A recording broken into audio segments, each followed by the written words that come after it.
আমি ঈশান। মামুন স্যারকে ধন্যবাদ আজকে আমাকে সেট সম্পর্কে কিছু বলার সুযোগ করে দেওয়ার জন্য। প্রথমে আমরা সেট কি তা জেনে নিতে পারি, তবে তার আগে সেটের কে জনক সেটা আমাদের জানার প্রয়োজন। সেটের জনক হলেন জর্জ কেন্টর। তিনি জার্মানিতে জন্মগ্রহণ করেছিলেন। এখন আমরা সেটের সংজ্ঞাটা জেনে নিতে পারি। কোনো বাস্তব বা বিমূর্ত বস্তুর সুনির্দিষ্ট সংগ্রহকে সেট বলে। সেটের সংজ্ঞা জানার পর আমরা এর প্রয়োজনীয়তা সম্পর্কে জানতে পারি।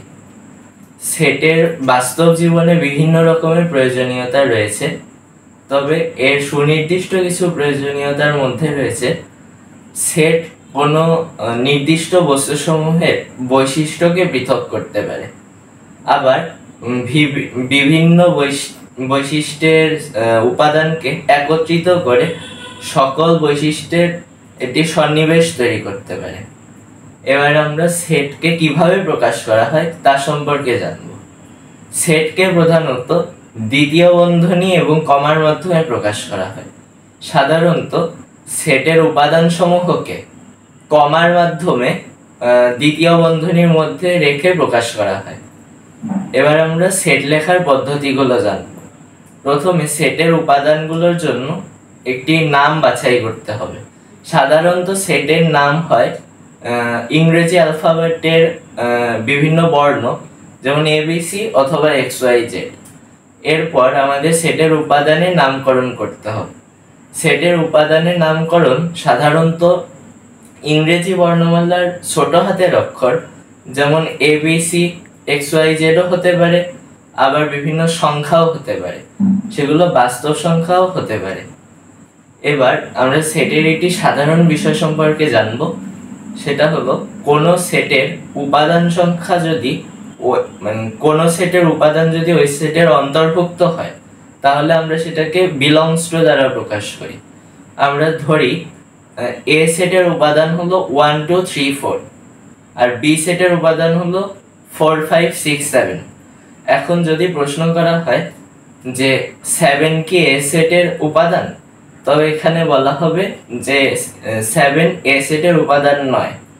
এক্ষেত্রে আমরা এটিকে 7 doesn't belongs to A লিখতে পারি, অর্থাৎ 7 A এর উপাদান নয়।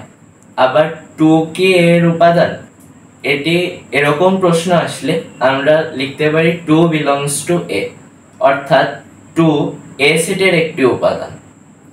এবার আমরা সেটের কিছু সাধারণ সেটের উদাহরণ সম্পর্কে জানব। যেমন n দ্বারা স্বাভাবিক সংখ্যার সেট বোঝানো হয়, z দ্বারা পূর্ণ সংখ্যার সেট বোঝানো হয়, r দ্বারা বাস্তব সংখ্যা এবং z দ্বারা মূলদ সংখ্যাকে বোঝানো হয়। আবার z প্লাস সমান ধনাত্মক পূর্ণ সংখ্যা, q প্লাস সমান ধনাত্মক মূলদ সংখ্যা এবং r প্লাস সমান বাস্তব সংখ্যাকে বোঝানো হয়। এখন আমরা সেট প্রকাশের পদ্ধতি কয়টা তা জানতে পারি। সেট প্রকাশের পদ্ধতি হলো দুইটা। একটা হলো তালিকা পদ্ধতি, একে রোস্টার মেথড বলা হয়, আর একটা হলো সেট গঠন পদ্ধতি, একে সেট বিল্ডার মেথড বলা হয়। এখন তালিকা পদ্ধতি হলো কোন সেটের উপাদান সমূহকে যদি দ্বিতীয় বন্ধনীর মধ্যে কমা দ্বারা প্রকাশ করা হয়, তাহলে সেটা হলো তালিকা পদ্ধতি। আর যদি সেটের উপাদান সমূহের মধ্যে সাধারণ এবং নির্দিষ্ট কোনো বৈশিষ্ট্য বা শর্তাবলীর মাধ্যমে প্রকাশ করা হয়, তবে তাকে সেট গঠন পদ্ধতি বলে। গঠনের পদ্ধতি দুইটি, একটি হলো তালিকা পদ্ধতি, একে রোস্টার মেথড বলা হয়। সেট গঠন পদ্ধতি হলো সেট প্রকাশের আরেকটি পদ্ধতি, একে সেট বিল্ডার মেথডও বলা হয়। তালিকা পদ্ধতি হলো কোনো সেটের উপাদান সমূহকে যদি কমার মাধ্যমে দ্বিতীয় বন্ধনীর মধ্যে রাখা হয়, তাকে তালিকা পদ্ধতি বলে। যেমন A, B, C, এই তিনটি উপাদানকে যদি দ্বিতীয় বন্ধনীর মাধ্যমে প্রকাশ করা হয়, তাহলে এটি হবে তালিকা পদ্ধতি। আর সেট গঠন পদ্ধতি হলো সেটের উপাদান সমূহের নির্দিষ্ট এবং সাধারণ বৈশিষ্ট্য এবং শর্তাবলীর সাপেক্ষে যদি উপাদানগুলোকে প্রকাশ করা হয়, তাহলে তাকে বলা হবে সেট গঠন পদ্ধতি। এখন আমরা কিছু বিশেষ সেটের উদাহরণ সম্পর্কে জানব। যেমন n হলো স্বাভাবিক সংখ্যার সেট, জেড হলো পূর্ণ সংখ্যার সেট, কিউ হলো মূলদ সংখ্যার সেট এবং আর হলো বাস্তব সংখ্যার সেট। আবার একইভাবে জেড প্লাস হলো ধনাত্মক পূর্ণ সংখ্যার সেট, কিউ প্লাস হলো ধনাত্মক মূলদ সংখ্যার সেট, আর প্লাস হলো ধনাত্মক বাস্তব সংখ্যার সেট। এখন আমরা সেটের বিভিন্ন প্রকারভেদ সম্পর্কে জানব। সেটের প্রথম প্রকারটি হলো সার্বিক সেট, একে ইউ দ্বারা প্রকাশ করা হয়। যদি কোনো সেটের উপাদান সংখ্যা অন্য একটি সেটের উপাদান থেকে সংগৃহীত করা হয় তাহলে ওই সেটটিকে সেই সেটের সার্বিক সেট বলা হবে। সার্বিক সেট হলো এমন একটি সেট যা থেকে বাকি সেটগুলোর উপাদান সংগ্রহ করা হয়। আমরা এখানে একটি উদাহরণ দেখে নিতে পারি। এটা হলো, আমরা যদি ইউ সমান 1 2 3 4 5 6 7 ধরি এবং এ সমান 1 2 3, বি সমান 4 5 6 ধরি, তবে এ এবং বি হবে ইউ এর সার্বিক সেট। এবার আমরা সসীম সেট সম্পর্কে জেনে নিব। সসীম সেট হলো সে সকল সেট যে সকল সেটের উপাদান সংখ্যা গণনা করে বের করা যায়, অর্থাৎ যা অসীম নয়, এ সকল সেটকে সসীম সেট বলে। যেমন এ সমান 1 2 3 4 5, এক্ষেত্রে এ সেটের উপাদান সংখ্যা গণনাযোগ্য, এর উপাদান সংখ্যা হবে 4। এর পরের প্রকারটি হলো অসীম সেট, এই সেটের উপাদান সংখ্যা গণনাযোগ্য নয়, এর উপাদান সংখ্যা হবে অগণিত। যেমন আমরা সেট গঠন পদ্ধতির একটি সেট, যেমন x such that x স্বাভাবিক পূর্ণ সংখ্যার সেট, এই সেটটির উপাদান সংখ্যা হবে অগণিত, অর্থাৎ যে সকল সেটের উপাদান সংখ্যা গুণে শেষ করা যাবে না তাদেরকে অসীম সেট বলা হয়। এর পরের প্রকারটি হলো ফাঁকা সেট। ফাঁকা সেট হলো এমন সেট যার কোনো উপাদান সংখ্যা নেই, অর্থাৎ কোনো উপাদান সংখ্যা নেই এমন সেটকেই ফাঁকা সেট বলে। একে অরি দ্বারা প্রকাশ করা হয়, অর্থাৎ অথবা দুইটি দ্বিতীয় বন্ধনীর মাধ্যমে প্রকাশ করা হয়। উপসেট, যদি কোনো সেটের উপাদান সমূহকে নিয়ে অন্য কতগুলো সেটের সৃষ্টি হয় তাহলে ওই নির্দিষ্ট সেটটি হবে বাকি সেটগুলোর উপসেট। যেমন আমরা a equal to A B C D ধরতে পারি, B equal to A B এবং C equal to C D ধরতে পারি। এক্ষেত্রে এ সেটটি হবে বাকি সেটগুলোর সার্বিক সেট, অথবা একে উপসেটও বলা যেতে পারে। এরপরে প্রকারটি হলো সমান সেট। যদি কোনো এক বা একাধিক বা দুই বা ততোধিক সেটের উপাদান সংখ্যা সমান হয় তবে তাদেরকে সমান সেট বলে।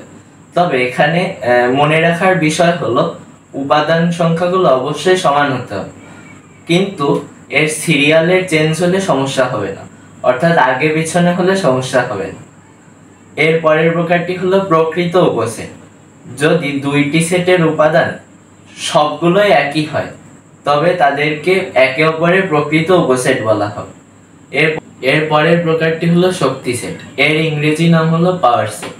শক্তি সেট হলো কোন সেটের উপাদানগুলোর সেট। যেমন আমরা এ একটি সেট ধরতে পারি, এ এর উপাদান হলো এক্স ওয়াই জেড। এখন এ এর পাওয়ার সেটগুলো হবে X Y Z, X Y Y Z, X Z.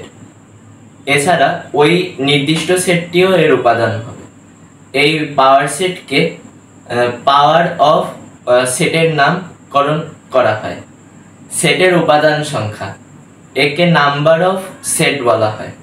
Number of সেটটি হলো একটি সেটের উপাদান সংখ্যা, অর্থাৎ একটি সেটে কতগুলো উপাদান রয়েছে তার সংখ্যাকেই নাম্বার অফ সেট বলা হয়।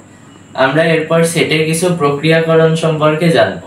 যেমন সংযোগ সেট, একে ইউনিয়ন বলা হয়, একে ইউ দ্বারা প্রকাশ করা হয়। কোনো দুইটি সেটের উপাদান সংখ্যাকে যদি একত্রে প্রকাশ করা হয় তবে তাদেরকে সংযোগ সেট বলা হয়। এরপর সেট সেট, সেট সেট হলো যদি দুইটি সেটের মধ্যে কোনো কমন উপাদান থাকে তবে সেগুলোই হলো ওই দুইটি সেটের সেট সেট। এরপর হলো অন্তর সেট।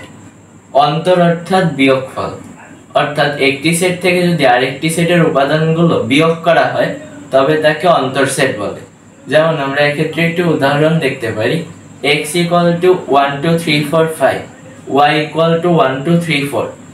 এক্ষেত্রে এক্স থেকে ওয়াই বাদ দিলে শুধুমাত্র 5ই হবে উত্তর। এরপর হলো নিঃছেদ সেট। নিঃছেদ সেট হলো যদি দুইটি সেটের উপাদান সংখ্যা কোনো কমন না থাকে তবে সেগুলোই হলো নিঃছেদ সেট। এরপর পূরক সেট। পূরক সেট হলো সার্বিক সেট থেকে একটি নির্দিষ্ট সেটের উপাদান সংখ্যা বাদ দিলে যে উপাদানগুলো থাকে সেটি হলো পূরক সেট। এরপর আমরা সেটের কার্তেশীয় গুণজ পদ্ধতি সম্পর্কে জানব। এক্ষেত্রে সেটের উপাদানগুলোর গুণ করা হয়। এক্ষেত্রে দুইটি সেটের মধ্যে গুণ করা হলে প্রথম সেটের প্রথম উপাদানের সঙ্গে দ্বিতীয় সেটের সবগুলো উপাদান এবং প্রথম সেটের দ্বিতীয় উপাদানের সঙ্গে দ্বিতীয় সেটের সকল উপাদান গুণ করা হবে। এই গুণফলগুলো দ্বিতীয় বন্ধনীর মধ্যে প্রথম বন্ধনী দিয়ে কমা আকারে প্রকাশ করতে হবে। এই ছিল আজকের সেট সম্পর্কে আলোচনা। ধন্যবাদ।